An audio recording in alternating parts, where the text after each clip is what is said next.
ఇదొకటి hi friends, నేను మీ సురేఖ చేది YouTube channel. మా ఇంటి దగ్గర ఉన్న స్మార్ట్లో మా అమ్మ వాళ్ళు వెళ్ళి ఇవాళ కొన్ని ఐటమ్స్ అయితే తెచ్చారు. అవి నేను మీతో షేర్ చేసుకోవాలని ఈ వీడియో అయితే చేస్తున్నాను. మా అమ్మది టీ షాపు, అందుకని టీ షాప్లో షుగరు, టీ పొడి, హార్లిక్స్, బూస్ట్ ఇలా అయితే వేసుకోవడానికి ఇగోండి ఇలాంటి బౌల్స్ అయితే తెచ్చారనమాట. ఇది ఒక్కో దాని కాస్ట్ వచ్చి 59 రూపీస్. అలాగా 4 తెచ్చారు. ఇంకా ఏం తెచ్చారంటే థమ్స్ అప్ తెచ్చారు,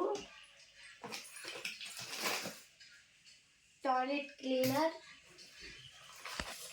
ప్రీమియం సన్ఫ్లవర్ ఆయిల్,